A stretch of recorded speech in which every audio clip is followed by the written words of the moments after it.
Welcome to my channel Smart Learning with Taruna. Today we will discuss certain mistakes, कुछ ऐसे mistakes जो बच्चे करते हैं, हर लेवल के बच्चे करते हैं. I won't say टॉपर से ये गलती होती है, एवरेज बच्चे से ये गलती होती है. No, they are committed by usually by all the children knowingly unknowingly, और उनको पता भी नहीं होता कि ये उनकी mistakes हैं जिन्हें उन्हें improve करना है.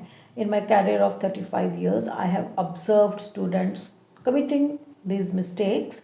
वो जानबूझ कर नहीं करते हैं, मैंने आपको बताया उनसे हो जाती है और उनको ये पता भी नहीं होता कि ये उनसे गलती हो गई, और कहीं ना कहीं उनको ये भी पता होता है कि ऐसा करना है, बट उनके माइंड से थोड़ा स्लिप हो जाता है. तो there is always need to brush it up.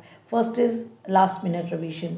आप रिवीजन को प्लान नहीं करते हैं, उसको डिवाइड नहीं करते हैं, सिलेबस को डिवाइड करके आप तैयारी नहीं करते हैं. यू डोंट डिवाइड कि कितना टाइम किस सब्जेक्ट को चाहिए, कितना टाइम किस टॉपिक को चाहिए. आप उसको डिवाइड करिए, उसके अकॉर्डिंग उसकी तैयारी करिए. समटाइम्स यू थिंक अरे इंग्लिश है, ये हिंदी है, it's very easy, last minute में कर लेंगे, बट नहीं, ऐसा नहीं होता. फाइनल मोमेंट पर आप पढ़ते हो तो you get panicked and sometimes you are not even able to complete your syllabus of that particular subject. It is always very important कि आप उसको डिवाइड करें और उसके लिए टाइम फिक्स करें और उसके अकॉर्डिंग चलें. Next is you just keep on reading only and you don't understand. आप रीड करते जाते हैं, 8 चैप्टर या टॉपिक को अंडरस्टैंड नहीं करते. Sometimes you learn it which is not possible in senior classes. Understand करने का बेनिफिट ये होता है कि जब आपके एग्ज़ाम में कोई भी क्वेश्चन आता है, you are able to write answer in your own words, और जो आपने अपने वर्ड्स में आंसर लिखा होता है, इट्स ऑलवेज वेरी स्कोरिंग. और जब आप रीड करते हैं अच्छे से, फोकस करके, कंसंट्रेट करके, तो आपको कॉन्सेप्ट्स बहुत ज़्यादा क्लियर हो जाते हैं. Back of the mind they are always in your mind. और आपके सामने कभी कोई क्वेश्चन आता है, आपको लगता है आपको नहीं आता, बट आपको एकदम स्ट्राइक करते हैं and you right it down. Next is ignoring the marking scheme. Usually what do students do? They don't follow the marking scheme. They didn't go through the sample papers or previous year question papers, which is very important. बच्चों को ये जानना बहुत ज़रूरी है कि किस question के कितने मार्क्स हैं और कितने वर्ड्स का क्वेश्चन है उसके कितने मार्क्स हैं और किस चैप्टर के कितने मार्क्स हैं. It is divided very judiciously. आप CBSE की वेबसाइट पे जाइए, आपको वहाँ पर लेटेस्ट सैम्पल पेपर मिलेंगे, करिकुलम मिलेगा, जिस पे आपको सारी इंफॉर्मेशन दी गई है. उससे क्या होता है, it is very convenient for you to decide कि आपने सबसे पहले कौन सा चैप्टर रिवाइज़ करना है, किस वेटेज वाले टॉपिक को आपने पहले रिवाइज करना है, कि आपको पहले थोड़े वेटेज वाले टॉपिक्स पढ़ने हैं और बाद में दूसरे. It is up to you. So it is very important.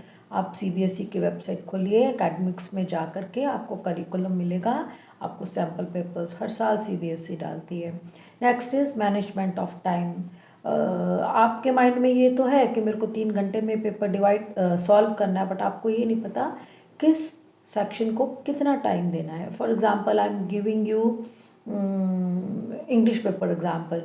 उसके सेक्शंस होते हैं. सेक्शन A में ही बच्चे पूरा टाइम स्पेंड कर देते हैं and everybody has to appear in English exam, और दूसरे सेक्शंस के लिए टाइम कम बचता है, जबकि दूसरे सेक्शन उनके लिए प्रिपेयर्ड हैं, जैसे लिटरेचर सेक्शन है, बट दे क्रिएट मैस, क्योंकि 1.5 घंटा तो आपका सेक्शन A में निकल गया. Now what to do? They get panic and they come in tension. So learn to manage your time.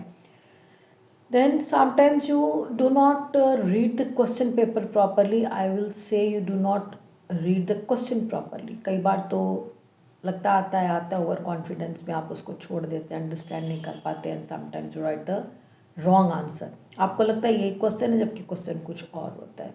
So read it thoroughly. कई बार आपको ऐसा लगता है क्वेश्चन समझ नहीं आ रहा, मेरे को आंसर नहीं आता. अच्छे से उसको पढ़िए. अच्छे से पढ़ने के बाद आपके माइंड में ज़रूर कुछ ना कुछ आएगा, उसको ब्लैंक नहीं छोड़ना है. कुछ ना कुछ तो आंसर में लिख के आइए. आप सोच रहे हैं it is wrong, but may be right from the point of view of the teacher. Next point is weak presentation. आपका जो पेपर की प्रेजेंटेशन है, you don't pay much attention to it. You know, there is subjectivity. It is usually check by the examiners. They are also human being.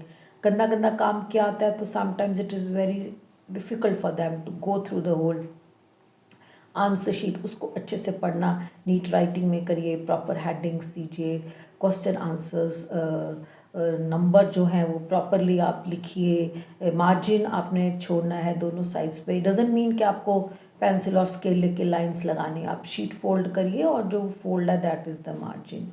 So it is very important for you to present it nicely. हर question के बाद leave a line ताकि थोड़ा space हो, सैग्रीगेट हो आपका, और examiner के लिए कन्वीनियंट हो चेक करना, तो ही और she will feel very happy.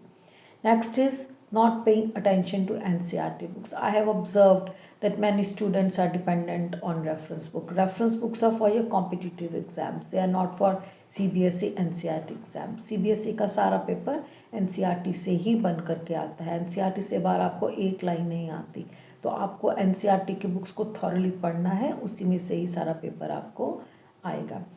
Sometimes you people do not practice the sample papers or mock test. You have to do them. अगर आप उनको करेंगे तो आप टाइम मैनेजमेंट कर पाएंगे, आप देख पाएंगे आप कितना स्कोर करते हैं। पेपर करिए, चेक करिए खुद से, किसी से चेक करवाइए, अपने टीचर से, ट्यूशन टीचर से चेक कराइए। देन यू कैलकुलेट कि आप कितने मार्क्स स्कोर कर लेते हैं।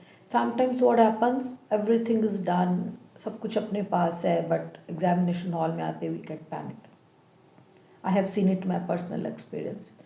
Let me give you one example. Once it happened, एक 10th का स्टूडेंट था, तो मैथ्स का पेपर करते करते वी पास्ड आउट, तो we took him into the dispensary, अपने स्कूल की थी, उसमें लेके गए, उसको बिठाया, बड़े प्यार से समझाया।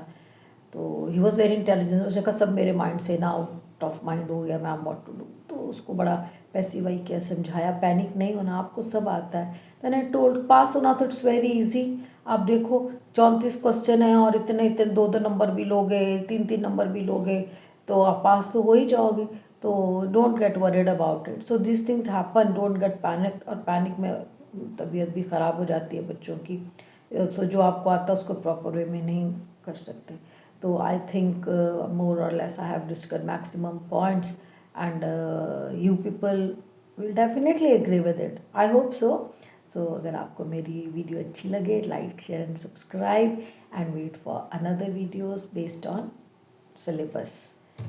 Thank you. Have a nice day.